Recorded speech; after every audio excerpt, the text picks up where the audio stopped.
How do we go live here? All right, we're live. Yeah, great, brilliant stuff. This is fantastic. Good evening and welcome along to the Daytrippers. No Andy tonight. There's no Gav tonight. There's no Grizz tonight. There's no Keith tonight. There's no Gav tonight. So basically, you have a whole new set of crew in front of you. You might remember some of us. You mightn't know any of us. You mightn't really care. So that's great. In the meantime, up in the top right-hand box is Ray Dickinson, our resident Merseysider. How are you, Ray? Evening. Good, Phil. Right. Yourself? I'm not too bad. Below me then is, of course, Ragnar Clavin, hot off the international duty and straight away back from Slovakia. How are we getting on, Ragnar? All good, Phil. All good. Excellent stuff. And then down in the bottom box beneath Ray is a man who's lost. It is our first time ever having having an Arsenal fan on the pod. It is, of course, a good friend of mine. It is Dave Fitzpatrick. And Dave, thanks for coming in. Pleasure, lads. How's it going? All good, all good. Right, listen. Before we get on tonight, I suppose it's worth saying a good evening to all the people out there. We want you guys. We've got 4 topics lined up tonight, and that's the format of the forum. And I want you guys to come up with a topic that we might deem worthy of discussing when we get to the end of the show. There's been a lot going on this evening. I hear Mini Raiola has announced that Paul Pogba's leaving United for the 5th time, which is impressive. There's a football match currently underway, and David Coote is making an arse of it as usual. Sorry, David Coote is making an arse of it as usual on the video system referee stuff. It's finished, is it? Yeah. Okay, and then after that, we've got there's loads of other stuff. The FAI tried to sneak out their annual accounts over here in Ireland just after the draw was made for the World Cup, which is a classic FAI move, 5 million loss, the way it goes. Anyway, look, tonight on the forum, I was going to give it the old shout, the Monday Club. Tonight on the forum, we are going to talk about mainly fan related things, and it's definitely it's been definitely interesting from Shane Davoren's side, because he's come up with a rasp of a topic. And I know big Ray Dickinson Ray Wilkins up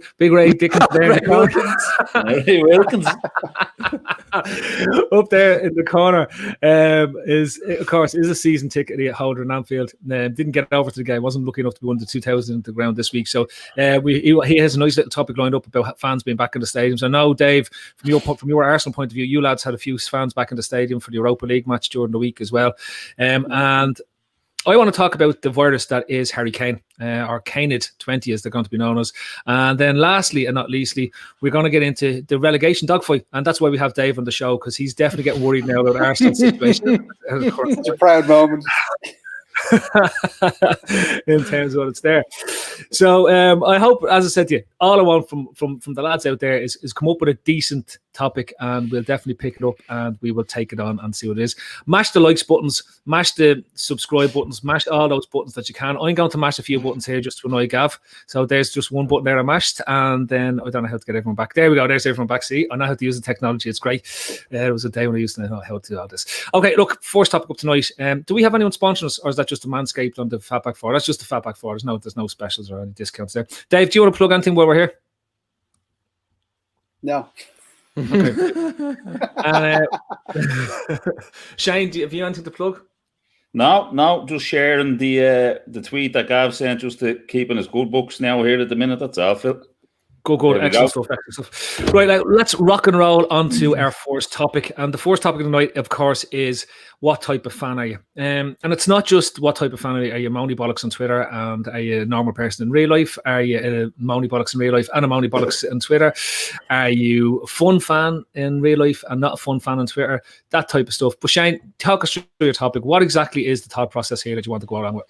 Yeah, look, I texted you yesterday. I didn't really know if it was a weak topic or anything like that, but I thought it might be something to get comments going in the chat. Just basically, what kind of fan are you when you're sitting down looking at the game, as pertaining to at home, and if you're lucky enough to go to Anfield? Are you one of them that kind of, do you get nervous? Are you always confident, always optimistic? Are you glass half full merchant, glass half empty? Do you roar and shout at the telly? Have you any superstitions? I suppose with me, it's look at, obviously the people will know, like with everybody here, there's WhatsApp groups for everything. We have our own WhatsApp group. I think everyone generally knows what kind of stick everyone is in it. I would certainly be fairly reactionary, trying to wind people up sometimes, but I would generally be I would generally be pessimistic enough. I don't know whether that's come from years of following us where we weren't very good. Where if I was confident in winning games, we wouldn't win. We'd lose silly games at home to poorer sides. And whether I'm afraid now, even though I shouldn't really be, because how good this side is, I would generally, Dicko would always know predictions. I'd probably generally, my most common one is probably a 2-1 win. I'd never really go too far any other ways. And then Jordan, a game at home, it kind of changed. I used to be a lot worse. I used to be roaring at the telly, just absolutely mental. I've calmed down a little bit now, but for some reason it was because of the Ajax game the other night. It got me thinking, because I was very on edge for that game. I wanted it done. And dusted. I didn't want any more going to I didn't want to go into a last game. It annoyed me, all the Atalanta talk about it being a free hit. I wanted it done and dusted that night so you could put out the kids for the last 2 games. And I was very agitated, animated watching that game. Thankfully, we done enough to get over the line. But I was just curious as to what way you lads are, and obviously people in the comments about what way they kind of look at games, whether they've superstitions and stuff like that. We have 2 dogs here. If Liverpool go 1 down, the dogs are going out the back. Simple as that. I didn't know what you were going to say there for a second. No. Right. And if they're out the back and we can see it, they're coming back in voice first. I'm mad. Like I'm proper mad when it comes to things like that. But I just wanted to see basically what way you lads did it when you were looking at games and stuff like that. So and then what people thought in the comments as well. Ray, as a match going red and also as a lost red over the far side of the RC, how you obviously have 2 ways of going to the game. So you come on, what's your take on the in-house against the stadium version of Ray Dickinson? Look, I still I can be very pessimistic before games, because it's actually, even though we're on this ridiculous unbeaten home record, and we are a team of a generation that we've been looking for so many years, it's hard to still completely forget about, seasons gone past when it was a challenge to beat teams like West Brom or even Wolves last night, or, so like those kind of scars still run fairly deep. And I know it's a stupid thing to say, but yeah, I do still get incredibly nervous. I'm actually, these days, I'm quite confident against the better teams, I'm quite confident against, serving it up to the Cities and, dare I say it, the Arsenals, and even Spurs in what, just over a week's time. I'm supremely confident that we can beat those teams. But I still have a bit of it's illogical now when you think about how we dispatch about a lot of these teams. But I still get quite nervous, particularly away from home. The Brighton game, for example, I was convinced that we would drop points in that game. Now, as it turned out, we did. We probably shouldn't have. It's just the way it ended up. But I'm still very sort of, very sort of negative, I suppose, about these kind of lower half teams away from home. If we were playing Burnley next week away, I'd be saying, it's going to be tricky, this, do you know what I mean? Like, and maybe I'm doing that just to ease the disappointment if we do drop points. But at this stage, we should probably reset ourselves and just go into every game supremely confident, because there's plenty of lads in our group now, in our WhatsApp group, who are supremely confident pretty much every week. But Ray, what type of viewer are you? What type of fan are you? Are you going to scream at the television? Are you going to Not anymore. No, I used to be very irrational, and I used to jump around and scream and shout and celebrate every goal like I was in the stadium. The thing that has stopped me doing it these days is because a lot of the times, just because of the way things are now, you're watching a lot of games, dare I say, on streams, and I feel actually quite stupid, jumping up and down and shouting and swearing when the goal was scored 3 minutes ago. It's just a psychological thing, you know. I do tend to. I'm definitely more animated when I'm in the stadium. I'm definitely more in tune with what's going on when I'm in the stadium, and so it has been a big miss not being able to go to a game now for coming on for a year, you know. So yeah, I've calmed down massively. My wife will tell you, my wife will tell you the same. Like, I'm a lot calmer. And maybe I'm conscious about having kids around the house as well now, and setting more of an example, should we say? Davey Fitz, as an Arsenal fan, like you've like had many years of success and joy, unbridled joy when Arsenal are there, and now you're into like a long dark spell of like basically an elongated version of the Hodgson years that we went under for 6 months, but like we didn't win anything for a long time as well. So like for you, what type of fan have you become, or what type of fan has it really changed that much, or how do you view the games when you're watching for? I'm always ultra pessimistic. I think as football fans, we tend to be kind of pessimistic. It's that kind of, I suppose, the age old. You win a match, you forget about it very quickly. But if you lose a match, it sits with you for days. Do you know what I mean? And you can't recover, regardless. You know, like we've won FA Cups recently, and I try and convince myself I'm going to live in it and I'm going to enjoy it and immerse myself in it. But we win, and I move on very quickly. Whereas the losses, like they're soul crushing a lot of the time. Do you know what I mean? And especially you guys probably feel it more at the moment. Whereas I'm kind of indifferent about losses at the moment because there's so many. You guys can probably pick out those 2 or 3 losses over the last 2 or 3 seasons that really hurt. And that's the way we all tend to be. I would be ultra pessimistic though. I can never see where the next win is coming from. So what I tried to do was kind of surround myself by some kind of very positive, very knowledgeable Arsenal fans on Twitter, and I try and kind of talk to them and speak with them, and they can talk me off the ledge per se. But at the moment, unfortunately, it's like everything you say and everything you foresee. Like I was going into the Tottenham game, and again, you guys probably aren't where I am at the moment, but like it's the hope that kills you. You're kind of thinking, what if Spurs are really poor, and then what if Arsenal happen to put together a good performance and happen to get lucky, or they get an early red card? We might squeeze something out of this, and very quickly you start to realize, oh, fuck, like Jesus, like the game. I don't know if you guys watched the Arsenal game, but this is the experience for me. So I'm nervous. I start the game. My wife's an angel. She takes the kids into the front room, or she takes them out for a walk, and we're learning to live with my my hostility sometimes. But like they kicked off, right? And I don't know, did you guys watch the Arsenal game by any chance on Sunday? Lacazette, the ball was passed to Lacazette, and he stood in it on the halfway line until somebody came and lamped him, and he kicked it straight out of play from the first second, like. And at that point, then I was thinking, right, just be calm. And you see that, and you're like, right, you're in a dark place already. Do you know what I mean? And then you're just thinking, well, look, at least don't get picked off here. Just don't get picked off. Don't play into Jose's hands, and don't do this to yourself. And then lo and behold, 20 minutes in, you're gone. Do you know what I mean? And it's that type of frustration. Like every fear we have at the moment happens. We foresee. Like Jesus, when Vardy came on the other night against Arsenal, like the world and its mother was saying, there, just don't get caught on the counter. Don't isolate Vardy. Don't leave him one-on-one. Just don't let him score. And of course, he had 10 minutes. He got the goal as well. But I suppose as a fan in general, I'm nervous. I spend all week giddy looking forward to matches.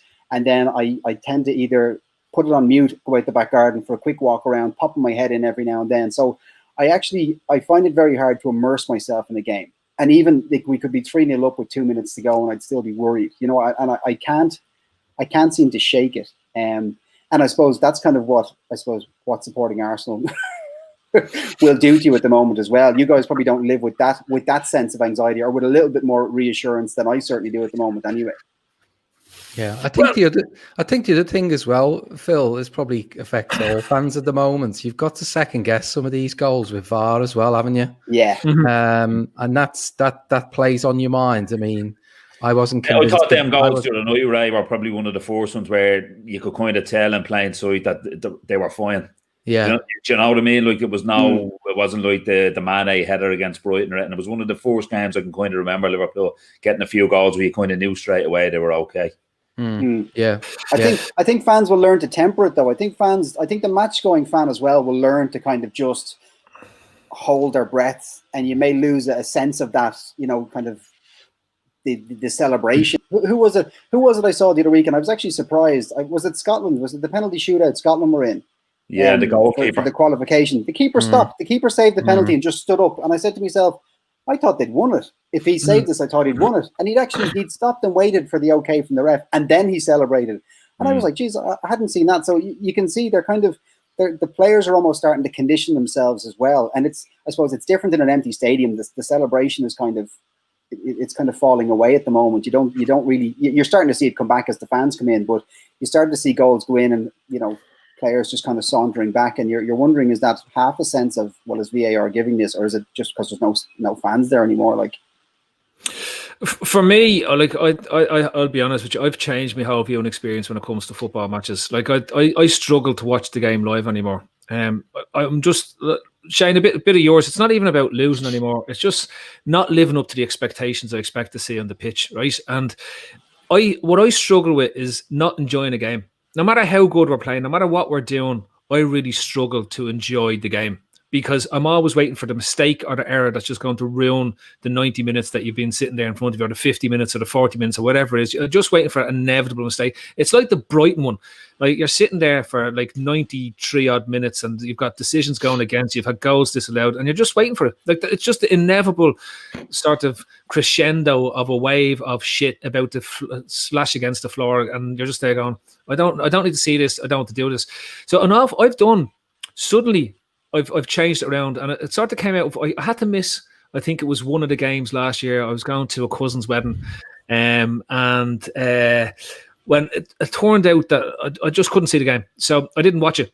Didn't even check the scores. Said, right, I'm going to take myself away from the match completely, and then go back and watch the game once I knew the result. And I swear to God, I said it, I think I was on Grizz's show about 2 weeks ago. I said it's changed the way I've watched games.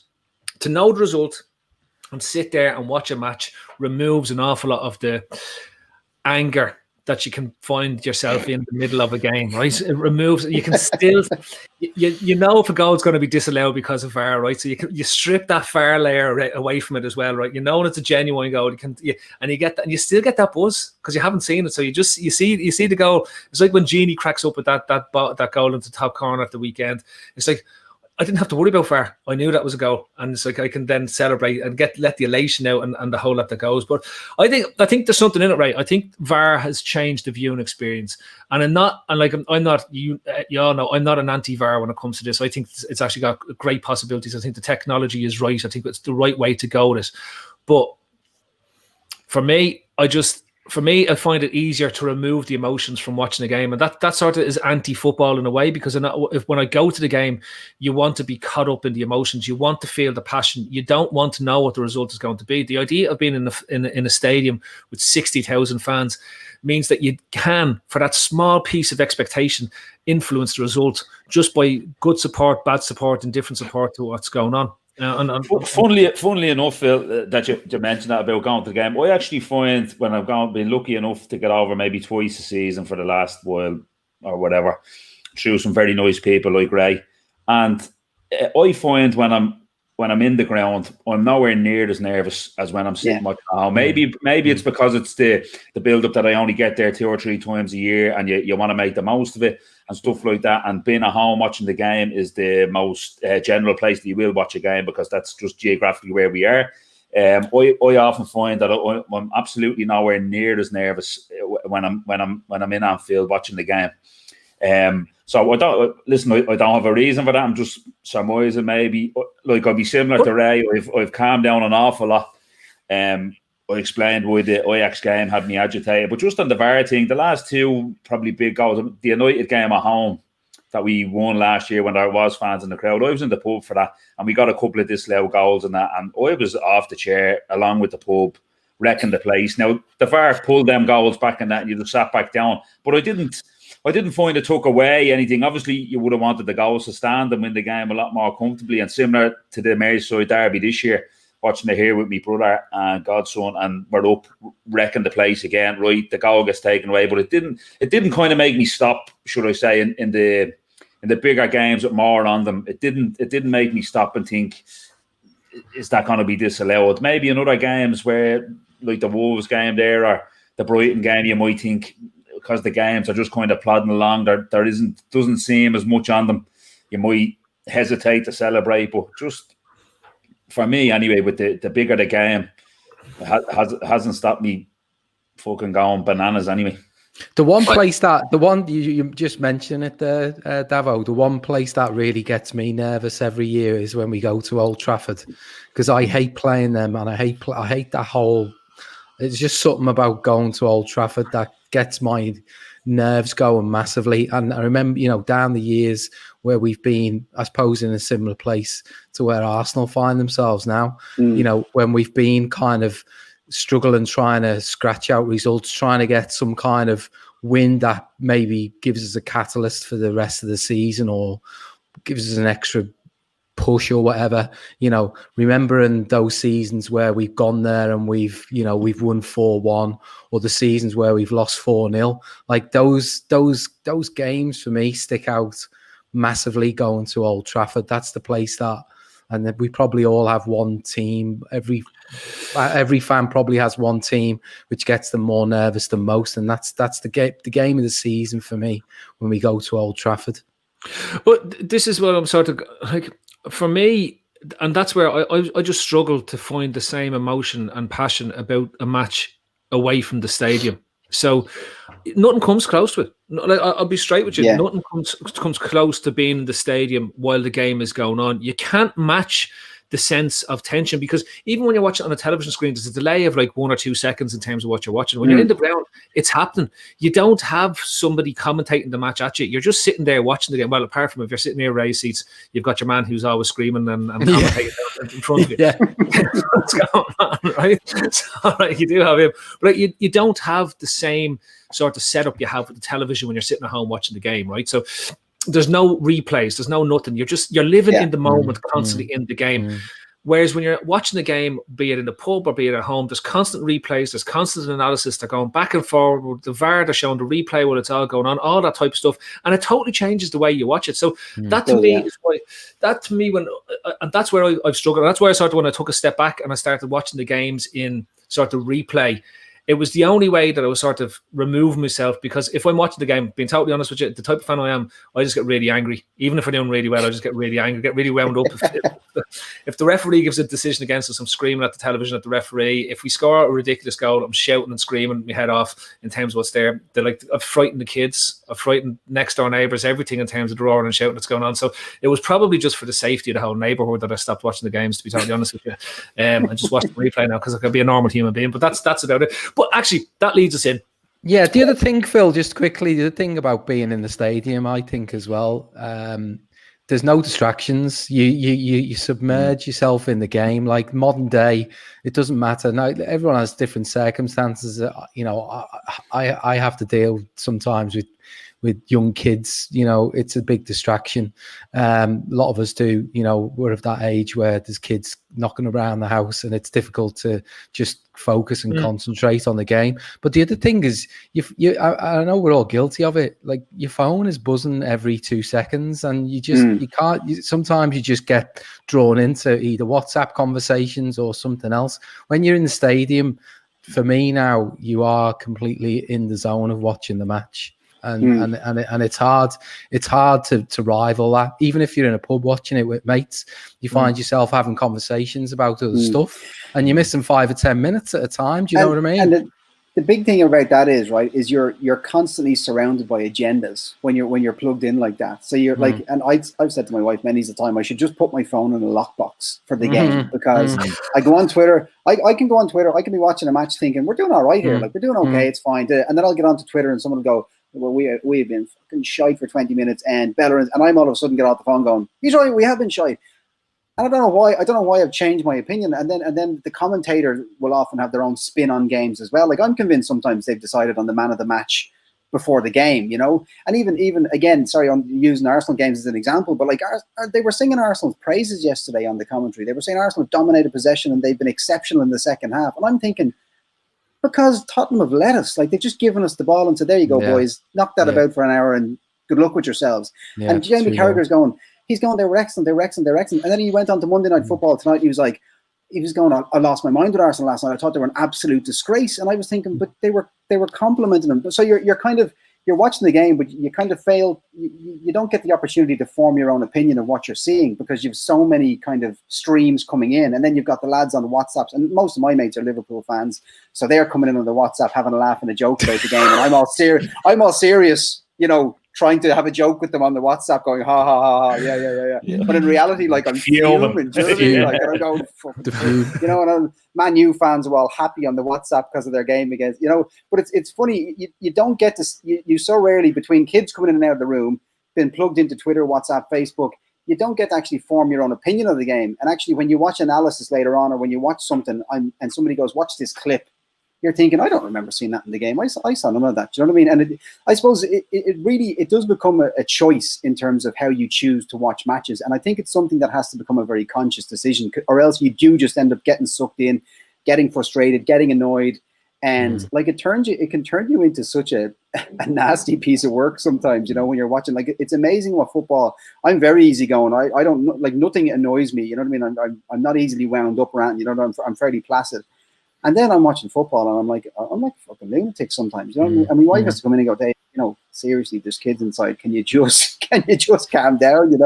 And it's something I've been thinking about for a while, and maybe it's something I'll try just to see. Do you know what I mean? Right. I think if I know Andy is a big one for locking the phone away till halftime and only conversing at halftime. And to be with my attempt of just staying away from, I'm actually like the old school days when you had only CFAX. I'm just like, and the radio. I'm just at the stage where it's just like, right, if I go that angle, Grant, when I find out the result, then I won't lose my shit. I'll just watch the game and see what happens. But come here to me. I want to, and it sort of leads back to what we're talking about. So, Ray, your topic is fans back in the stadium. We got to see 2,000 Liverpool fans back in the stadium at the weekend. It was great to see. It's great to see fans back in the stadium. I don't care what anyone says. I still think there's an awful lot of science that would allow fans to be back in. If you take a look at American sports, where I think Dallas Cowboys have a 26.5% of the stadium back in, which is averaged about 27,000 fans per game over the course of the whole NFL season, right? And they've had no great outbreaks within the stadium that they're prepared to put down and writing, and that's a dome as well, so that's really like sort of pushing it. But you take the outdoor stadiums that sit in England, and you look at a 60,000 seater stadium, and you see 2,000 fans, and you've seen how they were spread out in the Kop. Like this is normality. So the one thing for me, I'll come back to it, but go on, Ray. Your take on having the fans back in the stadium. This is your topic, so it's your show. Yeah, I mean, I thought yesterday, it was great. It was great for the fans that got in there to kind of get that connection re-established again with the players and the team and the manager. I thought yesterday, to be honest, the biggest buzz I got yesterday out of that was at the end. I was anticipating Klopp going up there and doing, the kind of the fist pump and whatnot to the Kop. I was thinking because he used to shy away from it if there was a cameraman kind of hovering around him, sort of thing, because he was saying like, this is for me and the fans, it's not for for everyone else, sort of thing. But I was fairly confident he'd do it yesterday because obviously we've lost that ability to do it in recent months, and sure enough he did, and that was brilliant. I just think I think for us, I was quietly confident yesterday that we'd win, and I wasn't totally surprised that we won by a big score in the end, because I think this is going to be massive for us. I think it's going to be, of the clubs that I think the fans kind of could drive on a team when it was needed. I think we're one of them, and I think it can only be of benefit to Liverpool to have the fans in the stadium. I think yesterday sort of highlighted that, really.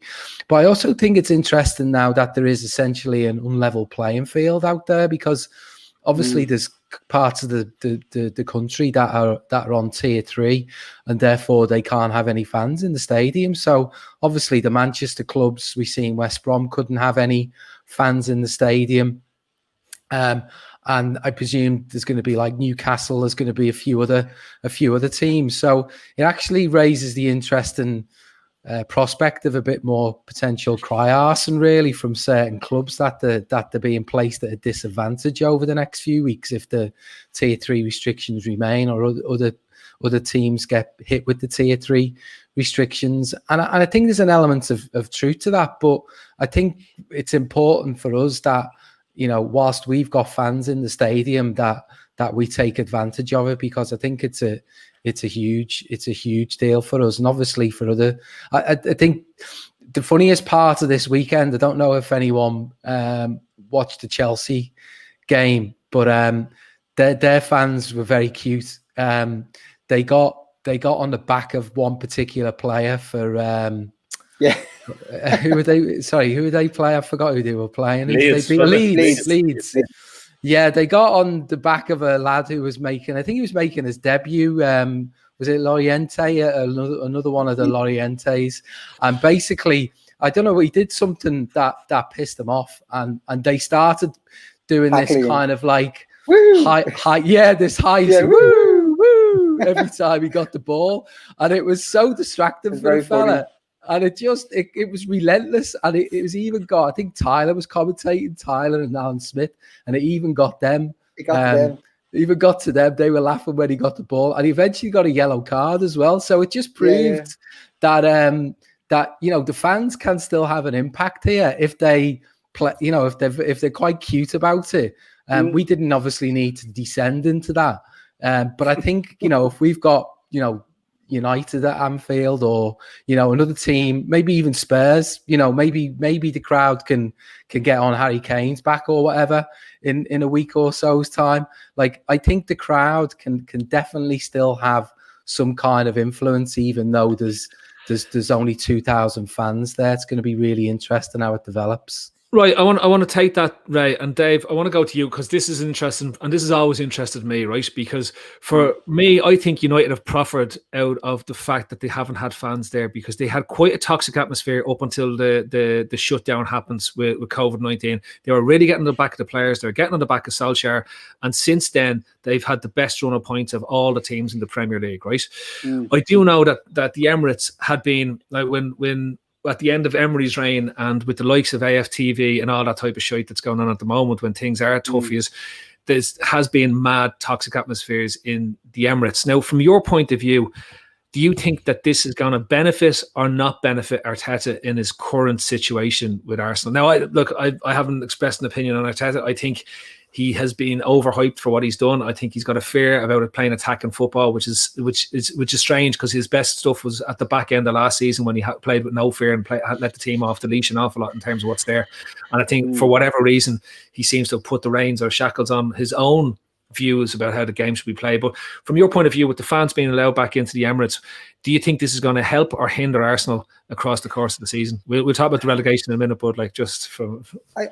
Well, to be honest with you, I think it probably couldn't have come at a worse time, because you know, I suppose we came back in, we were progressing well towards the start of the season, and we were kind of outperforming our XG. You know what I mean? Like, we weren't playing well, but we were winning matches.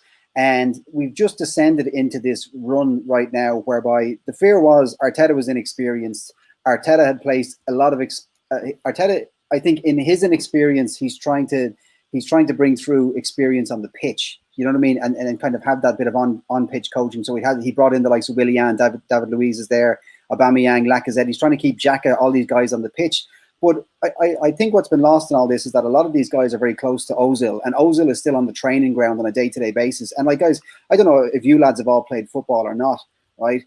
You think about it these two ways, and I'll go back to the crowds in a second. You've got Ozil, who's Pally, and like, Ozil's a megastar, like it or lump it. You know, he's an absolute megastar of world football, and he's got all his pals, and he's just been cut from the squad completely. So you've got that at play in the background, and then you've got all these kids who probably aspire to become a Mesut Ozil, and he just has to have a few words in the areas as well. And it just looks like I don't know if it's been torn apart from the inside, if players are rebelling against him, but I think the experience is really coming back to haunt him. And I don't think the experience of Arteta is coming back to haunt him. I think the inexperience in the club at every level. You know what I mean? I think our chairman's 40. I think Edu's 40. I think Arteta's 39 or 41. Like, there's nobody in there that can actually just steady the ship as well. So I actually think when the fans came back the other night, I thought it was positive because you saw a lot of the youth playing.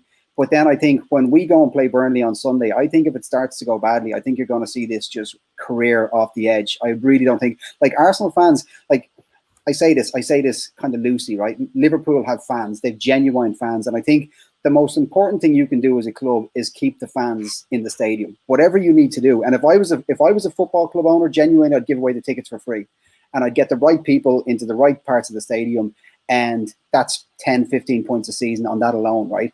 What Arsenal tend to have is customers, right? And they are people who happen to go to the stadium on a Saturday if they're not busy. And we see it all the time. Like, you're seeing people playing Sudoku in the stands.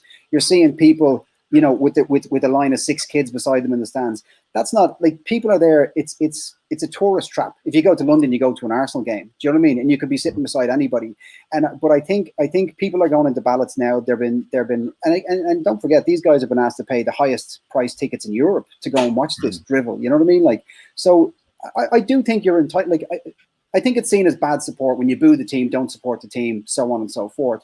But when you can see genuine negligence, and Arteta had there was a lot of faith behind Arteta. People were getting behind him. And look, I don't know enough to say if he's doing a good or a bad job at the start. I think he did really well to come in, win the FA Cup.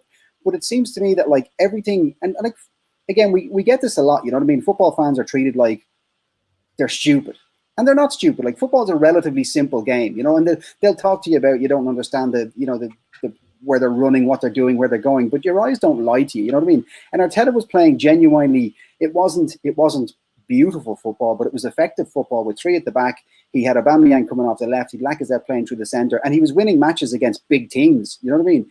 And then for some reason he just flipped on that. He started playing 3 at the back, or started playing 4 at the back. He started moving to a different system, and it's gone very badly. And the fans can see that, and it's hard not to get frustrated when you're seeing things like that as well, you know. And I'd be interested from your take. I suppose we're emotional, we're involved, we're seeing these matches, and we're very irrational about what we're seeing. But from your perspective, I'd be interested to see what Liverpool fans think of what they're seeing at Arsenal and how they would kind of look at it, not being so involved.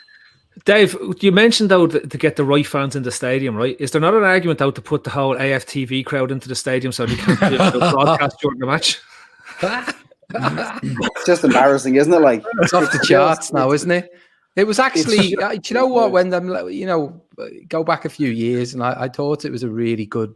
I thought it was a really good product, to be honest with you. I thought, you know, I thought the lads, you know, Robbie and the other lads who are kind of the regulars, you know, they're their own little personalities going. Now it's just it's so hammed up, like it's just ridiculous. Yeah. But they make good money if you look at their numbers. You know what I mean? They've millions of viewers, they've thousands of streams. Like good news stories don't sell. And what I've seen a lot, and look, I suppose they're the exaggerated version of what you'll see out there. You know, what people are learning very quickly, and you see a lot of this now. And the Arsenal fan base, we're a fan base that gets wound up faster than any other fan base in the country. So if a reporter is struggling, or if a reporter wants to get their numbers up, you just have to start dropping a few lines about Arsenal in there. You know, a few controversial takes. They don't have to be true. They don't have to, like, the classic is always for the derby. You pick your combined 11, and you just name 11 Spurs players, and you will go supersonic on your numbers. You'll get dogs abuse, but your numbers will go through the roof. And what annoys me is we bite every time. You know what I mean? Like, we don't learn the lessons and say, right, don't rise to it, don't do anything. Every time we lose our minds. And it's the same thing yesterday. The Arsenal, I don't know if you saw it, the Arsenal Fan TV have launched Arteta. They're selling Arteta out t-shirts now. And you've seen guys now, like, with hundreds of thousands of followers, very, very prominent Arsenal supporters, retweeting them, going, what a shower of pricks.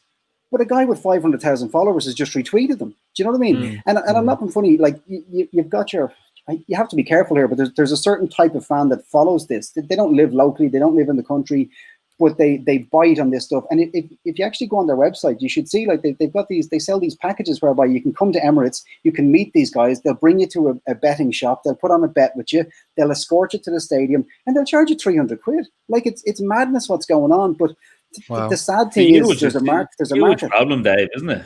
A huge problem. They've nearly single-handedly turned like threw a grenade into the fan base seems over the last maybe, like Dicko was saying, maybe 4 or 5 years or how long they're going. Though, except what you're saying, Robbie's made some huge money. There was all the stuff about him getting a Ferrari or the Bentley or whatever, or the money he's making. But the problem you have is like there's players that interact with them now over having a go back over this and that. That's what I was going to say. That's just absolutely crazy. You can't have that. You just can't have that. But yeah, I don't think. By the way, I don't think. See, I just can't. I can't believe that Klopp, for example, and the management structure at Liverpool would allow our players to be interacting in that way. Not at all. I think that's a sign of weakness in some respects, and it kind of points to the fact that Arsenal are a bit of a kind of rudderless ship at the moment, really. They just make so many bad decisions for so many reasons. And I'll give you some examples very quickly. Like something stupid, right? They obviously furloughed the fella who plays Gunnersaurus, right? And instead of like he 20 or 30 years service at the club, he does a lot of charity work for the club. Instead of just putting out a statement to say he's going to leave the club, let's make an arrangement, let's make this nice. They sack him, and of course they're in the papers all over the world for sacking their dinosaur. And I'm just thinking, like, for fuck's sake, like, how is it always us ends up in the middle of this shite? Like, and like we signed Saliba for 30 million. You know what I mean? He won't have kicked the ball for us for 2 years, and he's one of the best talents in world football at that age, apparently. And he won't have kicked the ball in anger for Arsenal for 2 years, and yet it's a mystery. If they'd have come out and said, look, his parents have both passed away, he's struggling with homesickness, we're going to send him home. All right, fair enough. All we know at the moment is he hasn't played. And like Guendouzi's been sent to Germany because we can't, like, is a manager not paid to manage players? But Arteta just seems to have a problem with players and just fucks them out. Like he's got rid of Ozil, he's got rid of Guendouzi. You know, you're trying to attract the best talent of world football, and yet any of the players looking at Arsenal to go to will be looking at it going, Saliba hasn't kicked the ball in 2 years. Guendouzi's been sent to Germany. The English lads can't get in except for Saka. Like I'd say any of those players, if you gave them their time back again, they'd look at Arsenal and say, look, no thanks. And they just seem to mismanage every situation they come across, which no other club seems to do at the moment. And I don't know where it ends, you know. Did they not encase Gunnersaurus in amber for when they can regenerate Jurassic Park? The messaging was so bad was that like it was that they got rid of the actual mascot, and that was never the case. But again, just because you can't foresee that simple message being miscommunicated and been taken out of proportion, that you end up in this mess, you know. And it's a sign. It's just a sign. And just another quick one. Like, did you see the Aubameyang interview pre North London derby? That the club, like somebody in the club recorded and released it. And I'm not even joking with you. Like after I saw it, I just went, oh my God! Like he sat with his hands just down, slumped, hat covering his face, and he was like, yeah, like I can't wait for the derby, and it's all about the players. And I was thinking, oh my fucking Jesus, who saw this and said, let's put that out there, lads, because it was the most. And go and look for it. Like, if ever you want to study in body language, go and look for it, because it was an absolute disgrace that the club released it. Like, but again, you know, it's like all these small incidents that just combine, and you start to think to yourself, and that's why the fans are on Aubameyang's back now, because he's our captain. He was our captain when we were beaten last week by, I forget who even beat us last week. Wolves beat us 2-1, and Joe Willock was sent out to talk to the press. So you have a captain, your club captain, your centre forward, 300 grand a week, and they send out a kid that's probably on, I don't even know, 20 or 30 grand a week. If that's your club, Jordan Henderson would have come tearing out of the dressing room. He would have stood up in front of the press and he would have said what needed to be said. And I keep saying it, like, people are like, well, what do you want them to do? Slaughter the players? And I'm like, well, at this point you might as well, because backing them has done fuck all for you. You know what I mean? So yeah, when I watch clubs like Liverpool, I don't even have anything to compare it with Liverpool, because it just doesn't happen. You know, and that's just, again, it's just another sign of a badly run club. Can I just bring it back to the fans in the stadium, because we've lost. Sorry, I've commandeered you. we've lost Gunnersaurus Rex. But Shane, yourself, having the fans back in. Okay, I'll give you my take. It's great to have fans back in the stadium. For me, it's just great to turn off the fucking fake soundtracks that they're playing over the back of it. That makes no difference. Like if ever you play FIFA, you hear the same songs just being played at the same trigger points in the game, and it was starting to get like that at the match. That's the biggest takeaway I have. It's great hearing real songs, different songs, and new songs being taken, and it actually improves watching the game of football. Am I right? Yeah, of course, yeah, absolutely. And I thought a couple of people said it in the comments. I thought it helped Firmino last night. The fans who were back in the crowd, they got his song going. It seemed to give him a bit of a lift because obviously he has been struggling. But of course, like Klopp alluded to it after when the players come out for the warm up, big difference to hear "You'll Never Walk Alone" again, huge difference. And players and managers just seem to be buzzing. Obviously, going back. Like obviously, Davy's chat, you said it about Man United. Like certain teams may not be helped by fans coming back in the ground, depending on how results start going or how they start games. I know Andy Young has always maintained we were one of the sides that would suffer from it most, considering the level we've been playing at and the kind of buzz that's been around the club.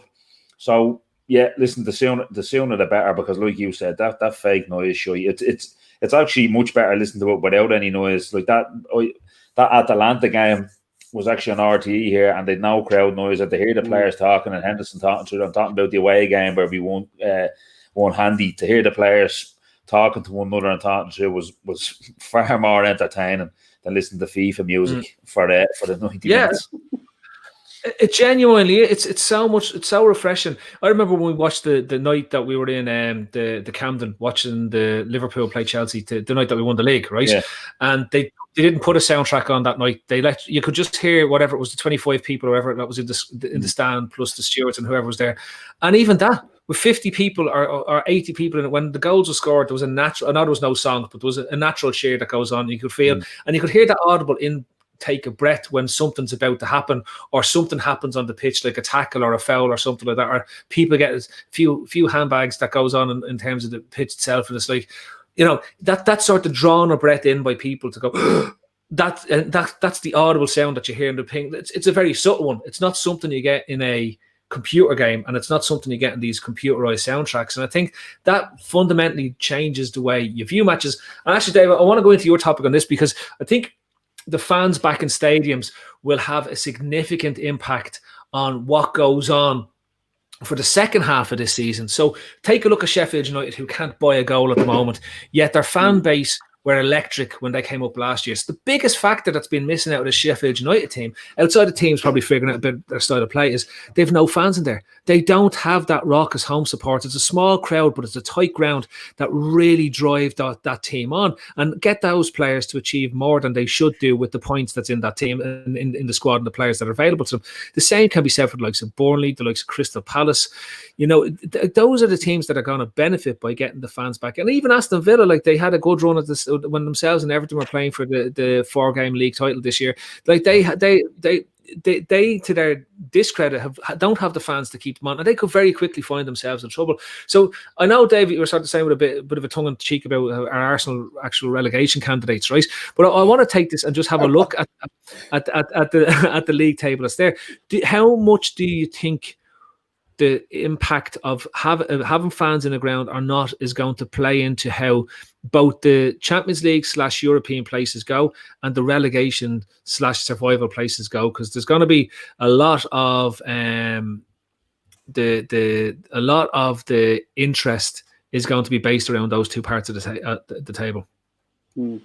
I think, again, I do think there's going to be a period of adaptation when the fans start to come actually into the grounds again. I think players are going to have to kind of slowly get used to that again. And I think where we're seeing certain players have blossomed with no fans in the stadium. Funnily enough, I actually think goalkeepers probably like not having fans in the stadium either. It gives them a chance to kind of concentrate in their game a little bit more, and it kind of keeps the pressure off them. I think there's certain players that have really enjoyed not having fans in the stadium, and I think, but you'll probably see it start to even out again. Do you know what I mean? Like players, the likes of Sheffield United, the likes of Brighton, players like, well, not Brighton, they're a good side. Jeez, they're all good sides, and I look at them playing Arsenal. But I think it will just get them closer in games. I think there'll be less big losses. I think it will bring the likes of like Sheffield United only ever want to be in kind of a 1-goal game. Get in the lead, get your win, or go one down but get your draw back again. And little draws like that will bring you back up the table again. I think when Anfield refills again, I think Liverpool will go supernova. Like once Liverpool get over this small run of form, small run of injuries, I think they'll go massive again.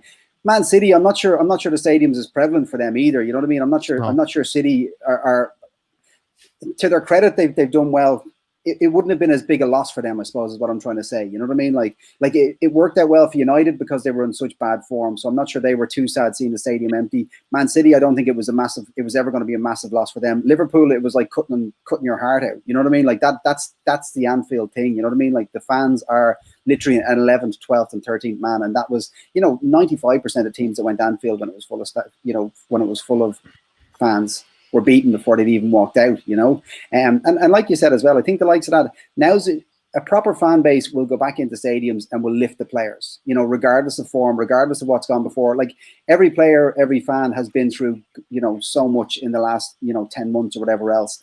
And I think it's a chance the FA should probably realise from this, and the club should probably realise from this, that they weren't giving the fans the credit they deserve, and fans are now, they should be firmly seen as part of the product, and they should be seen as active contributors towards your points differential at the end of the season. Because, when they kill the atmosphere, it really does impair the team. But when they can lift the team from any situation they're in, like if Arsenal go back into the stadium now, they have fans there and the fans choose to try and lift the team, then you might see a lift in form. Like the quality is there at Arsenal. There's no doubt about the quality of player. It just seems to be the mix of the chemistry between them at the moment. But I genuinely think you might see teams go on runs that you weren't expecting now either. Like it's going to be such a lift for some of the lower teams just to get fans back in the stadium and a chance to go on a run again. Even the likes of Everton, they've had a drop as well. I know you guys don't want to see Everton, but there's some serious talent in that squad as well. I think Everton with a full Goodison Park are going to become a serious kind of mover back up the league as well. You don't know Everton fans like we know Everton fans. There's actually a greater chance of that Everton team falling miserably through the trapdoor of the league table when the fans get back in, because they're the most moany, disturbed, poisonous ever existed. It's great. You should actually go and visit Everton Twitter. It's just obsessed, right, with how much the world is against them. Like even down to the Lord Mayor of Liverpool now, or the former Lord Mayor of Liverpool, or whatever he is, Chippy Tits as he's known. Chippy Tits. Big Joe.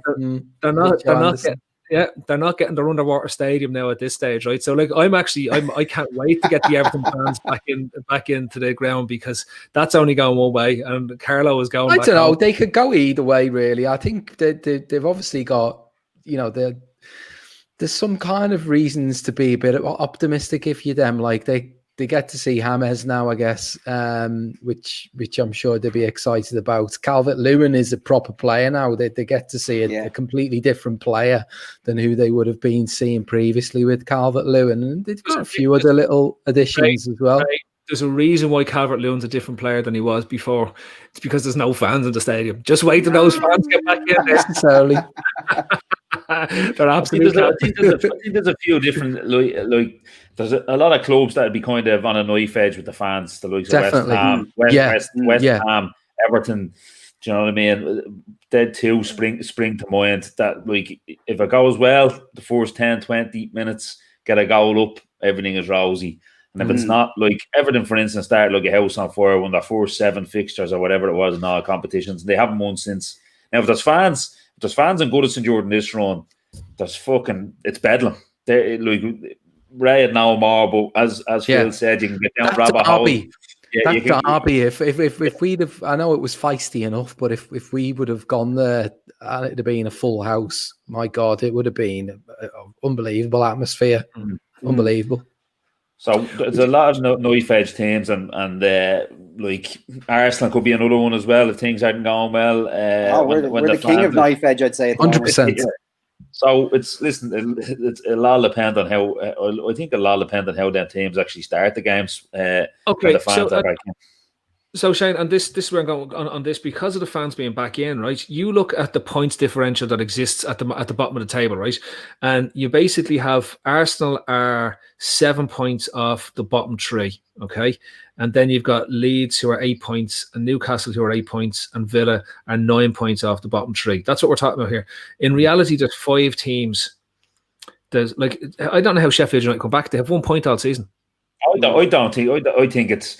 There's 4 teams down there, isn't there? And I don't think anyone else has anything to worry about as regards relegation. Can the return of the fans make that much of a change? For if you look at Fulham, Burnley, and West Brom, they're on 6 points, 6 points, and 7 points, and Sheffield United are on 1 point. Like I don't think there's enough points left in the season.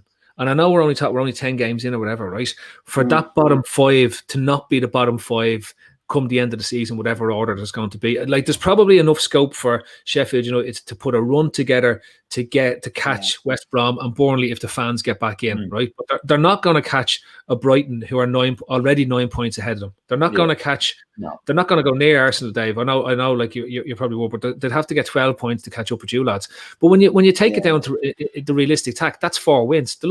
At best, Sheffield United will probably put together 6 wins to 7 wins this season. Like that, listen, I always had that kind of opinion when things start coming down to the nitty-gritty. And it seems like when you get to the end of a season to a relegation battle, people seem to forget that what's after happened in the previous 30 games. Like they expect teams to get 4 wins from 8 games when they've got 4 wins from 30 all year. Now, listen, there's obviously occasions where teams might scrape together enough and stay up. But I think Sheffield United are gone, and I think it's 2 from the other. It's 2 from the other 3. Obviously Arsenal will be fine, and whoever's in and around that, there's not going to be an issue there. But you only have to look at the teams. Like Burnley are in this rut now. Dyche and the board are kind of at each other's throats, but they're trying to pretend they're not at each other's throats. Sheffield United, the now fans, like you said, Phil, it was obviously a huge thing for them in that small ground, and the place was bouncing when they were up. Teams have kind of found them out again. They're kind of missing your man O'Connell. It's kind of been fairly big for them. And then for some reason, Wilder's decided to get into a spat with Jurgen Klopp, which I just can't for the life of me understand how he thought that was going to work out well for him. I know he kind of tried to back out of it then last week, but again, it's just something that I can't understand. He's bigger things to worry about. Liverpool was rather than, or he's bigger things to worry about with himself rather than Liverpool. I think West Brom, they've certain bits of talent scattered around the squad, but they're not going to. They're just. I don't think they're going to have enough, and it'll come down to whether Burnley can kind of, what would you say, Phil, agriculturally themselves out of trouble. So, listen, the fans, it obviously will help, but like you said, there probably is enough scope to get enough points together to reel in the 4 team there, because realistically, 4 of them are shit, and one of them is going to stay up. So, put a run together and pull back in that 4 team. Well, I suppose it's their own mini league down there.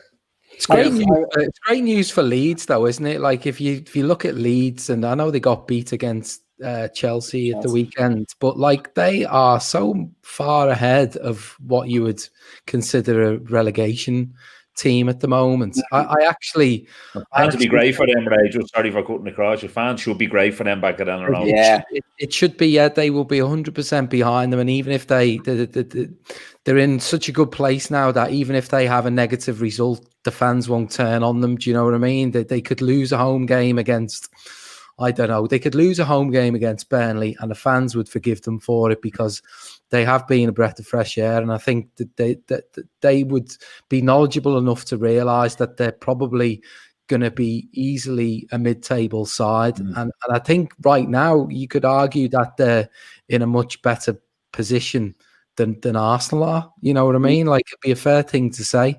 And I've been, very impressed with them. And if you're them, you've got a lot to look forward to this season. But at least with Leeds, you've got a sense of their style. Do you know what I mean? They have an identity, they have a style, and they stick to it. Do you know what I mean? Almost probably too kind of vehemently, but they do stick to it. And you can, I find you can get with any team once they have a style that suits the players available to them, and once they seem well coached, and again, for me, and I'm sorry for keep bringing it back to Arsenal, when you watch Arsenal, it's just, there's no sense of identity. Like if you were to ask Arteta, what are we? If you were to ask Bielsa, what are they? He'd be able to tell you 2 or 3 key things that you can identify with straight away, And that's a team of, I don't know if you'd say average talent, but it's certainly not superstar talent or any sort of elite level talent, maybe other than your man with the funny hair, what's his name, Phillips in midfield. And their keeper actually is very good, Phil. I'm sure you've kept an eye on him. But they've got such an identity, and even with their losses, there's positives they can take from most of those games. You know what I mean? And they're getting close to some very big teams straight away, and they're going to get a serious bounce when that stadium fills. When Ellen Road can be filled again, my God, that place is going to absolutely bounce down the road. And I suppose the reason I kind of had said about are Arsenal serious relegation candidates, and it's I suppose the first thing that's said is that, look, let's be honest, they're not really going to get relegated. And look, they're not. And you're obviously going to have me on here in a few months going, well, Dave. But sorry, Dave, but did you see BT's advertisement for their television December. games? It's a big December for the relegation teams, and they've Arsenal's fixtures in it for December. I have it here. December will be a huge one for teams at the bottom of the league, and then they have Arsenal, Burnley, Fulham, Brighton, Sheffield United, Brighton, Arsenal, Burnley, Sheffield United. Yeah. We're in there, but in all seriously, Arsenal are trending very poorly from the end of last season going into this season. They're trending so badly, and even if you look, I was looking at some of the stats there. Like when Arsenal went in at halftime, genuinely, I know when you're losing halftime, you're kind of thinking, oh, well, we're done for here. But secretly, you're thinking well, if we can get one back early, we've a chance. And one of the journalists came out with a stat that said Arsenal have had the lowest number of attempts in the second half of games out of all 92 teams in the Football League. They've the least amount of attempts in the second half of matches. That doesn't happen by accident. Do you know what I mean? And then if you look at the form table over the last 6 games, they're 19th behind Sheffield United. They've only 4 points from 6 games. Sheffield United have 6 losses. Everton, West Brom, Burnley all ahead of Arsenal on the form table. Then you're looking at goals. They've 10 goals, which puts them 17th in the Premier League. They've got 32 shots on target, puts them 18th in the Premier League, and the chances created is 65, which is 20th in the Premier League. Statistically, they're an abomination. More points in the Europa League than the league, haven't they? Yeah, and it's all these, you can lose matches. You can play well and lose matches. And I suppose Leeds are probably the team that you could point to and say they're actually playing very well. They're showing good form. They're just losing some matches. But Arsenal, you never get that sense. And actually, Arteta's record is now, I believe, is poorer over his first 46 games than it was under Emery. And people are impressed with Arteta because he talks about non-negotiables and principles. And and I understand you have to clear out the bad culture within a club, and somebody needs to be the person that does that. But at the same time, you're thinking, right, he sent Ozil away for being a bold boy. He sent Guendouzi away for being a bold boy. But then Willian fucks off to Dubai and can't train for a week because he has media duties, and he puts him straight back into the squad. But so he's played Dave at the start for him. So what happened there? It's interesting. He played Ozil when he first came in. He played it well. There's talk of China. There's talk that China had a word with the club over his anti kind of. I'm not sure. There was some issues in China, and he tweeted about it. And again, that's fine. And if they want to castigate him for that, that's fine. And let him be kind of higher than high and use his social media presence to call out injustices in the world. But he's one of Erdogan's best mates. Do you know what I mean? And Erdogan is, he's the Turkish fucking president. But if you research him and his views on homosexuality and genetic fucking, ethnic cleansing and all those things as well, you can't be calling out certain regimes for their behaviors and yet be friends. And this guy was, I think, best man at his wedding. You can't pick and choose your battles. You're either somebody who crusades for people or doesn't. But I mean, I don't know if there was talk in China. There's obviously some things happened behind the scenes there as well. But let's be honest, we were poor when he was in the squad. He hadn't been doing anything for 2 seasons either. So I'm not sad to see him gone. I'm sad they couldn't negotiate a deal that just got him somewhere else. And that's the pity, because he hangs around like a bad smell now. And I firmly believe he's doing damage. Well, to be fair, I talk about hanging around like a bad smell. It's my topic is Harry Kane. Right? I think this fella is a danger, right? And I genuinely mean it, right? From everything that goes on, but he's not just a danger; he's also a symbol of Little England, which is impressively coming through in his dangerous play that's being carried out at the moment. Looking at Harry Kane and what he's doing at this moment in time is disgusting. If it was a foreign player that was doing it, there would be a witch hunt in the English media as it stands, right? They would literally call them all the names under the sun. We saw what they did with Diego Costa. We saw what they did with Suarez when he was there because of his biting instances and everything else that was going on. Costa's snidery and everything that's there. Those snide foreigners coming in and ruining our game. Harry Kane is danger and is a dangerous player, and not just because he scores goals. That has nothing to do with it. He is backing into players when they're in midair. If this was a different sport, he'd be sent off every time he carries out that challenge. He's looking at what he's doing. It's a premeditated attack on another player on a pitch. If he did that in a city centre on a Saturday night when people are out drinking and having a laugh on the streets or whatever, he will be done for actual bodily harm. or attempted bodily harm in terms of what's going on. It's unacceptable. And the referees are looking at this fella doing it, and they are not blowing the whistle. So there's only one way to deal with this. And the only way to deal with this is that teams need to start training their defenders and midfields to prepare for it. And when they do, they need to come down on Harry Kane, and they need to put the full weight of their body through Harry Kane's back and his head and his neck until Harry Kane learns that what he does at this moment in time is going to end up crippling somebody. And if he doesn't get, if he continues on with this, he's going to end up crippled, because the landing that took place with Gabriel, who was playing for Arsenal at the weekend, that was close to being a driven tackle into the ground. We've seen that being taken out of rugby. We saw the same thing happen in the NFL when it comes to what goes on. That is dangerous play. And Mourinho will not come out and hold him up for this, right? And instead what they'll do is, and this is why I say it's a symbol of Little England, and I'll stand behind it, right? The English media and say Harry Kane is not that type of player and he won't do that type of thing. The same way Harry Kane wasn't that type of player and never dies. The same way Harry Kane claimed the goal that he never got a head on and swore on his daughter's life.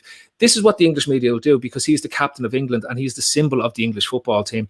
And he's generally the symbol of all the Little England issues that go on as well, in terms of wearing the tree lines and defending the Churchill, the statues of Churchill and all those other lads that knock around England, right? So what they need to do is remove Harry Kane from football. Just remove him. So he needs to get a ban. And if that was a Suarez or a Costa, he'd be banned. He'd get an 8-game ban. And when they came back, he wouldn't do it again, because if he did, he'd be kicked out of English football, as they tried to do with other players. Alan Shearer was the previous version of Harry Kane, when he was kneeing players in the head and continually getting away with the type of behaviour that he went on with. And ultimately, unless the FA steps in and does it, Harry Kane is going to break somebody's back or break somebody's shoulder or break somebody's neck. And when that happens, there still won't be an outcry, because he's do you know what? Harry Kane is not that type of player. And that sentence needs to be removed from football forever. Yeah. Yeah, I mean, I watched the video clips today on Twitter. It was obviously pointed out and retweeted numerous times with people's kind of condemnation of it. Like, it's something that I hadn't picked up. Maybe I don't watch the games close enough. And looking at it today, it seems completely blatant what he's doing, in terms of backing into players, being very snide about it. And it's obviously getting picked up now by a few fans. I didn't really have him down as a particularly dirty player until the last couple of days, but maybe there is something in it. I don't know. That's why I was saying a bit earlier about the fans. If there's going to be a set of fans now who might get onto this, it's going to be Liverpool fans when they play at Anfield next Wednesday, I think it is. So it'll be good if our fans do kind of look out for this and sort of highlight it throughout the game, because there's no place for that for me. Like it's completely out of order.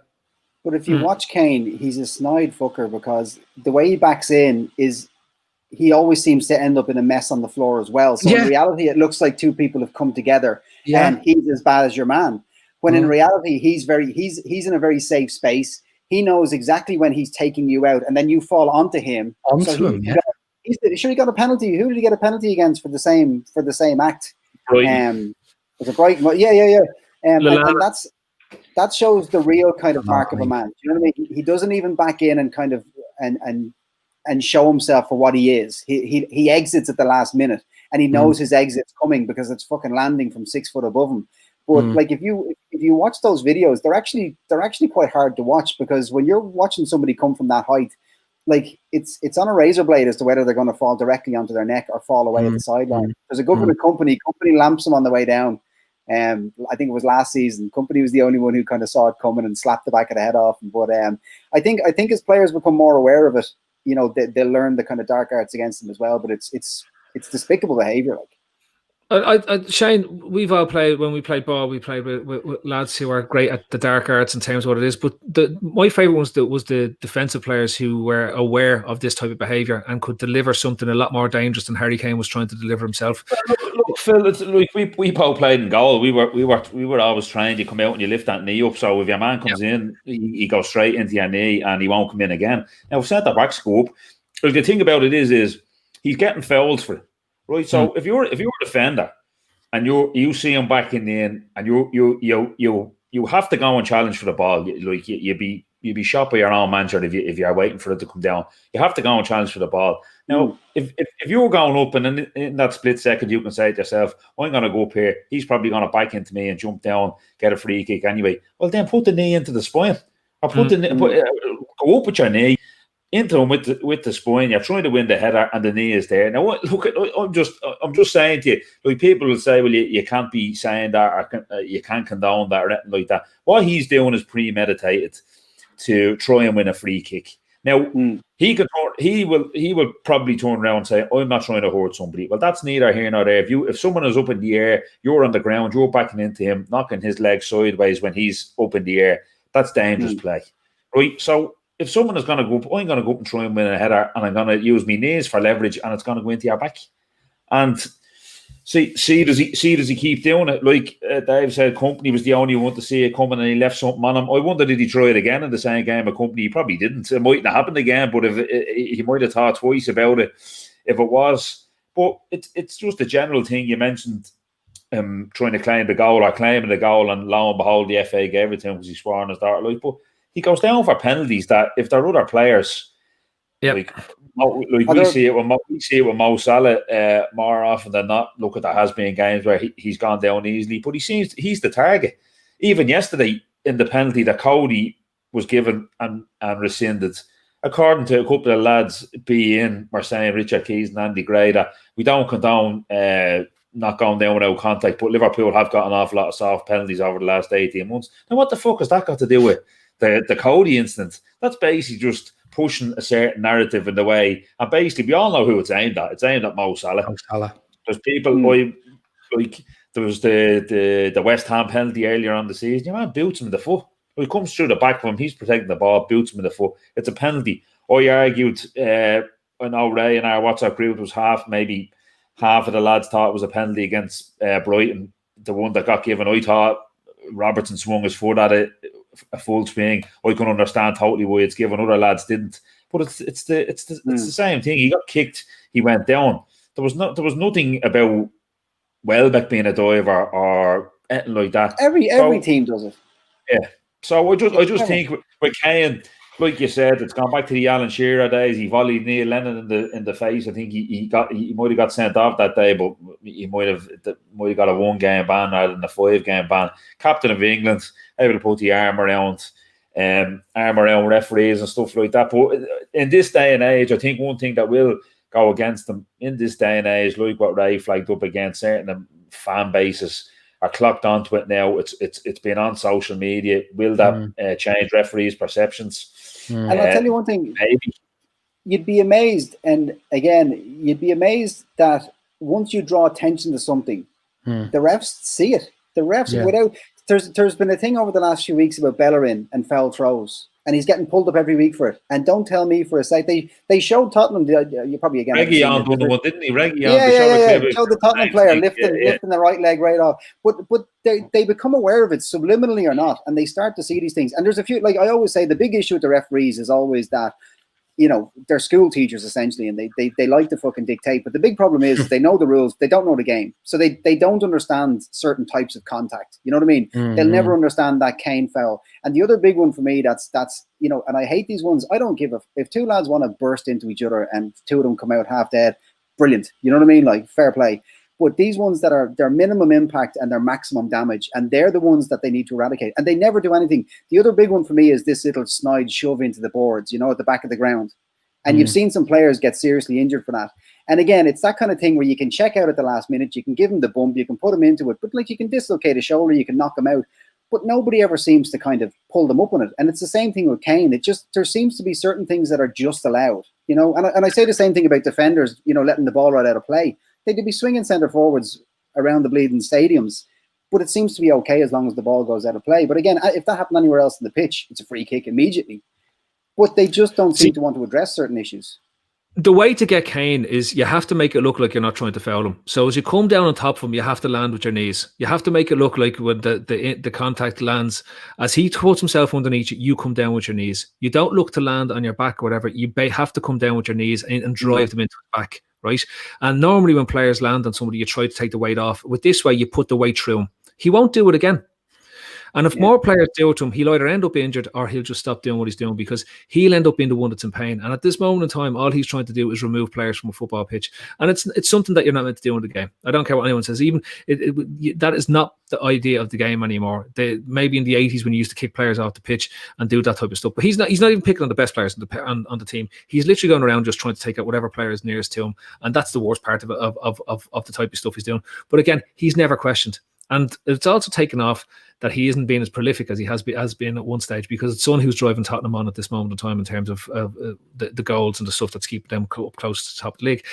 And it'll always be relevant, whether they were top or whether they were 5th or 6th or chasing for a top 4 or whatever it is, because that type of play is, when you'll hear all the stuff about the diving and the VAR and all that type of stuff, that type of play is the type of play nobody wants to see. I don't mind, lads, pinching, and I don't mind doing the things, but the last time we had this type of danger in a football game was when John Fashanu used to go around using his elbows as weapons going into challenges. Like, this is what we're talking about. And do you know who came off the worst of that, and who was the biggest impact when and it was the only thing that stopped this happening in the game? It was when Gary Mabbutt, a Tottenham Hotspur's face got smashed in. So if the Spurs fans are happy to jump on top of what Harry Kane is trying to do, then they've got very short memories, because Gary Mabbutt nearly got killed from a John Fashanu elbow into his face, and that was the last time we had this type of dangerous play going on in the Premier League.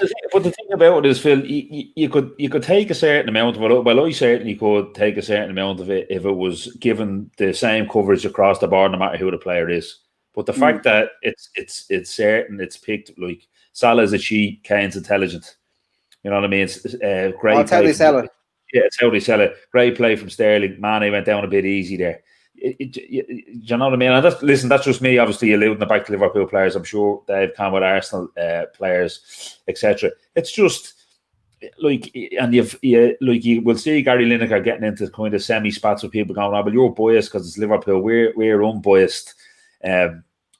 All this horseshit. It's just if they did it across the board and they were consistent about when they pull players up in it and when they don't, but they don't do that. It gets glossed over in a match of the day. The one, I don't think it was pulled up yesterday from the North London derby. The one yesterday wasn't even on match of the day and stuff like that. So that kind of stuff, it takes away from the integrity of their punditry, as far as I'm concerned. Anyway. You got to call it out. They got to call it out for what they see. If they're going to be decent pundits, you got to call out this type of play when you see it. So I'll go back to it in terms of what it is. Right, we said we take one subject from the viewers and in the comments and chats. My favourite that I've seen so far is, lads, trees up before December the 7th. Is that a good thing or a bad thing? And I'm assuming it's Christmas trees. So are you a pre or post December 7th man? Do you have an issue with people who put the trees up before December the 7th? Mine are still in my attic now, so yeah. No, listen, do whatever you like. Do whatever you like. Ray, tree went up yesterday. I was getting a bit of pressure to put it up last weekend, but we get a real tree, and I just couldn't see it lasting until sort of Christmas Day. I thought it'd be dead by Christmas Day if we got it last weekend. Put it on in the sitting room on Christmas dinner. So yeah, it's up, and I feel better for it now, actually. Good man. Well, I'm an Arsenal fan, so any excuse to get some joy into my house is always gladly accepted. So mine went up about 2 weeks ago. Wow. One of the early adopters of the new early COVID Christmas. Probably after Villa tanked us, I went, right, get this fucking tree. Do something to take your mind off it. I got my daughter to put the Christmas tree up at the weekend. So it's the best thing. That's what kids are there for, labour. So the tree went up. We put the lights on, and we realised lights were floodlights, and we had to take all the lights back off the tree and put softer lights up on the tree because it was looking ridiculous. There was a Finn Harps, as I was telling the lads, Finn Harps played Dundalk in the FAI Cup semi-final underneath the Christmas tree on Saturday night. So I was like, no, that has to go. Right. The last one, and I think it's an interesting one. We're on 119, we finished at 125. The last one, and I think, and it's one, Dave, that might interest you in. The success Steven Gerrard is having in Scotland at the moment looks like it's inevitable he's going to be offered a job in England, right? Now, given we don't expect the Liverpool job to be up for grabs, say maybe till 2024, which is the end of Klopp's contract to 2025, who is he most likely to go to? And would Arsenal like to see the likes of Steven Gerrard come in to the club and take over if he managed to turn around and win a league and a cup and do well in the Europa League with Rangers? Jesus. Honestly, I think he's doing an amazing job. I didn't expect it. I didn't think he was going to be able to kind of see it out. I just thought it was a very quick stepping stone to a bigger job in England. But in fairness to him, he's seen it out, and he appears to be doing an exceptional job. As to where he'd go in England next, I don't know. Where's it good? Like, I suppose from his perspective as a manager, you have to be very careful about these steps. Your stock can be quite high very quickly, and one misstep and it can fall off the edge of a cliff. And he has to manage that very carefully if he's going to go and be a serious candidate for the Liverpool job, because that's going to be a serious. You're going to have to be a serious mover and shaker to go in there and follow on from Klopp's footsteps as well. I mean, would you look at the likes of a Villa, a Midlands club, a sleeping giant, or do you try and go to the likes of an Arsenal where you can step in there? Like, I suppose he's used to the 2-horse race now, isn't he? And I suppose he was coming from the competitive nature of England. He's used to the 2-horse race in Scotland. Celtic seem to have fallen off a cliff, whatever's happened there. I do think he'd be right now to kind of see it out at the end of the season. If we can win a trophy or two and then step away. But geez, I'm really not sure where's the natural next step for him as well. As it really will depend where teams finish towards the end of the season. He could step into a big club in the Midlands or mid-table. But I'm not sure. What do you lads think about where it could be a Newcastle? I suppose would be an option as well. He could go to Leicester after Brendan goes to Arsenal. Yeah. Oh. Brendan to Arsenal as well. That's a managerial merry-go-round. I wouldn't write it off. I genuinely wouldn't write it off. He's a good manager, Brendan. I know he was a bit derided kind of for his time out in Liverpool, but it wouldn't surprise me. Genuinely, there's a bit of a merry-go-round there, and I think Gerrard's a canny hooer, and I think he will make the right decision wherever he does decide to go. I've kept an eye on him kind of since he went up there, probably more to the fact that I don't overly like Celtic and I like winding their fans up as well. So I've been kind of just keeping an eye. I'm purely for the fact of we know that lazily, rightly or wrongly, or through laziness, he will be strongly linked to the Liverpool job and Klopp goes. So I've kind of been watching a bit of them to see kind of what they're doing, and kind of obviously the first season he gets there, he's trying to bed things in and get things the way he wants it. And last season they were going very well. They won the New Year Old Firm, and I think they might have went 7 points clear. And it was the game that he gave it the big one to the camera, like he had done at Old Trafford a couple of times after the final whistle and stuff like that. And after that game, Rangers went to shit. They fell away. They lost. Celtic pissed the league. So to a couple of Celtic fans I've seen, I said from the start of the season, I said if he keeps his counsel, doesn't get too carried away and keeps his mouth shut, this would be the season that I would worry about Rangers if I was a Celtic fan, because they're not getting too carried away. And that turns out to be the case. They've got their defensive record is absolutely unbelievable. I think they've only conceded 4 goals maybe in 15 games. It's something ridiculous. And then more onto the flip side of going forward, maybe with Liverpool or with another side moving to England, I was kind of watching how he was getting on in Europe. And last season he got them out of the group, but they drew Bayer Leverkusen, they were one of the better sides, knocked them out. And this year, a little bit of concern for this year was they cruised through the group with the kind of the lesser teams, but they were in with Benfica, and they were 3-1 up and a man up over there and drew 3-3. And they were 2-0 up with about 10 minutes to go at home and drew 2-2.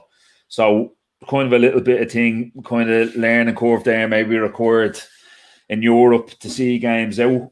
But he's definitely doing a good job. I think they'll win the league this year, whether he stays or he feels the stock is high enough to go to a Villa or a Newcastle. Newcastle would probably seem like a good fit as regards. You can't see Bruce being there for much longer. But just like I said, I just kind of kept an eye on him because I think all Liverpool fans know he'll be strongly linked to the job when Klopp goes, and I just kind of wanted to keep an eye on kind of what way he was doing things and how he was getting on. But I'd like to see him maybe win a couple of leagues up there and continuous progression in Europe, maybe a Champions League group stage, perform well in that, because ultimately, if he does end up in the job in Liverpool where maybe some fans want him there, a lot of fans will see him going there, he possibly will get a chance at the job. He's going into the situation. It will help him at Rangers because you have to win every game up there as well, even because it's a 2-horse race, and that will obviously help him. But Europe would be one of the areas that I would certainly keep an eye on as regards him and how he kind of progresses in his managerial career.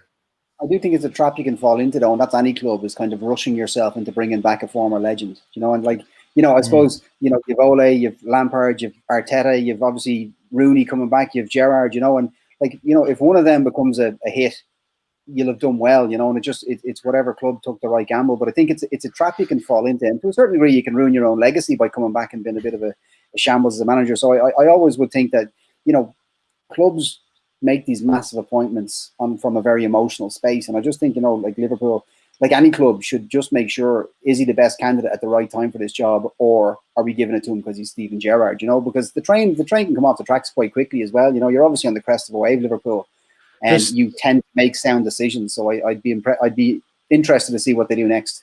There's a thing that people and fans sometimes miss, right? That you look at these players and you look at these managers that come in. If you need to create something, you need a manager that's able to get a team to outperform themselves, right? If you need to maintain something, you need a manager who can get what's in the squad out of them. And it's the two very different things that goes on in terms of maintaining and creating. Like when you look at, say, what Klopp has done, he's had to create something more or less from scratch because of the state the club was in after Rodgers left, right? And to Rodgers' credit, he created something when he went in there, but he got a lot of building blocks already in place, with Suarez being there, with Sterling being there, and with Sturridge already being there. So like these things, Sturridge came in when he was there, right? So these things were in place when he came in, and his goal was to get the points out of that squad that was in it, and he did. And the following season, when Suarez left, he got the points that was in that squad. And when you look at him at Leicester, he's gotten the points that are in that squad. Right, so what Arsenal at this moment need is they need a manager who can get more points out of the squad than is currently in the squad, because all the managers that have turned up so far have managed to get less points than should be in the squad for that talent level. So when I look at Gerrard, I want to see, can he get points out of that team that is equal to the quality level that's in it? Now, it looks like he's going to do that in Scotland, but then again, he has the second biggest budget in terms of the Scottish League that's there. He has the second biggest team. So the only thing that's acceptable for Gerrard in Scotland is either to win the league, right? Now, what's not helping him is that Celtic are having a particularly shit year as well, right? So I would prefer to see Stevie managing the Rangers team in a neck-and-neck title race with Celtic to see truly how good he is in the pressure situation, right? And if he does well there, I would then like to see him go to a different proving ground. The idea that you come back to England and manage a Newcastle, you manage a Villa or a Leicester or something like that, and get them into the Europa League, which sets you up for a big job, is bollocks. What sets you up, if you want to be a truly top level manager, you achieve something, you win trophies. He should go from, if he goes from Rangers, he should be looking to go to Borussia Dortmund. This type of step up in an Ajax, something which is going to get him to a position where he's in a team where he's expected to win and also expected to do well in a Champions League situation. Because what about if Simeone moves on, going to Atletico Madrid, somewhere like that? I honest to God, right? That'd be amazing, wouldn't it? I would have much more respect for him taking that risk and taking that gamble, because he'll always get the Newcastle jobs. He'll always get the Aston Villa jobs. He'll always get the Leicester gigs. Just look at what Roy Keane got for Yonks. In fairness to, I hear what you're saying, Phil, as regards the neck-and-neck title race, and it got away from him last year. Like I said, they got very carried away winning that New Year All Firm. But one thing I will say is, I think the pressure he's under this year to stop Celtic doing the 10 in a row from the club and the Rangers fans is absolutely immense in Scotland. And for him to put that building blocks in, it's kind of, at this point, sound fairly ridiculous, but it's kind of like the season after Liverpool went so close against City. We started off like a house on fire, winning 14, 15 wins in a row. Rangers have done something similar this year to put the squeeze on Celtic. And Celtic just haven't been able to respond. And the pressure, I would imagine, from the directors, the club, the fans up there to stop Celtic doing the 10 in a row, I'd say is absolutely borderline unbearable. So I would give him some listen, I wouldn't have him going from the Rangers job to the Liverpool job. That's just a personal thing for me. I'd like him to do another stepping stone somewhere, but I have to give him his due. If they do go on, and it looks like they will go on and stop Celtic doing that. Shane, I honestly think a great job for him to get will be PSG. Because I think they're going to be given all the money in the world. No, seriously, he's be given all the money in the world to buy whatever talent he wants, right? To go, and he'll win the French league. And he'll have enough talent in the squad. And if he can get that talent out of the squad, he'll get them to at least the quarterfinals or semi-finals of the Champions League. And they're just like another Manchester City, one of these boy clubs in terms of they just spend money. They get oil money and it's thrown in there. And would you not like to see him at a club that's got the Liverpool type model? So you can see how he performs under that type of model, as opposed to just buying Neymars and Mbappes and all that kind of stuff. I think, but see, Shane, that takes me back. I think we've gone to a different stage in our involvement, because I think at this moment in time we're challenging for the top end players that are available in the marketplace. That's fair, And that's where it's different for us, right? So whereas if it was 5 years ago before Klopp comes in, then yes, right? But like you're looking at the Borussia Dortmund model, Dave. When you say that, I'm looking at him in PSG. What he'll have there is he'll have a director of football that he works under who makes the transfers for him, and all he does is really get to pick the positions. And if you actually go back to how that works in Liverpool at the moment, Klopp has an input, but it's ultimately Michael Edwards who's choosing what players they're going to sign.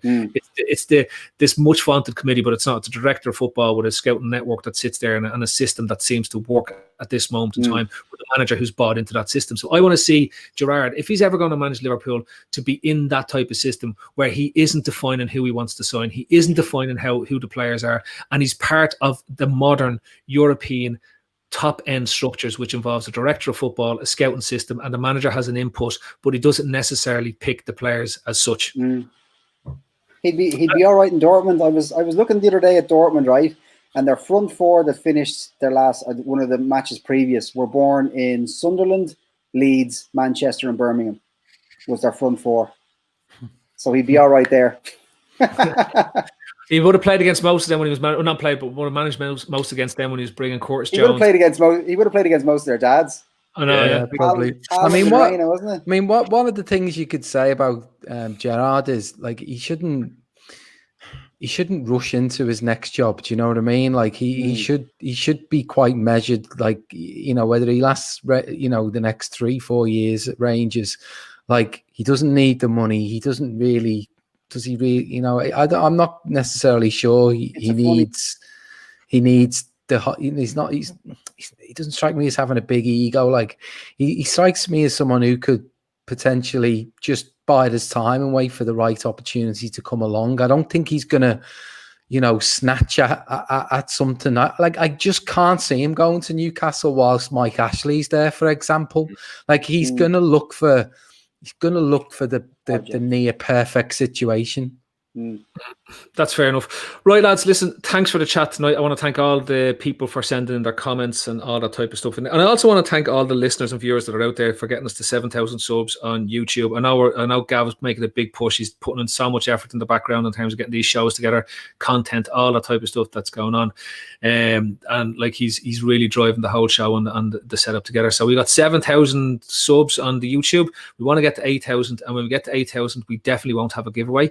So that's everyone out there. Get on to your friends, your granny, your auntie. Everyone is digital nowadays because of COVID. Subscribe, like, smash the buttons, the whole lot, everything, right?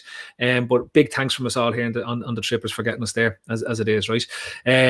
We've got a match tomorrow night against Lego, and we're sending out the underrates. We couldn't be arsed talking about it. That's just the way it is. And Dave, as an Arsenal fan, thanks for coming on, taking all the abuse from all the lads there, just taking the piss out of you on the comments.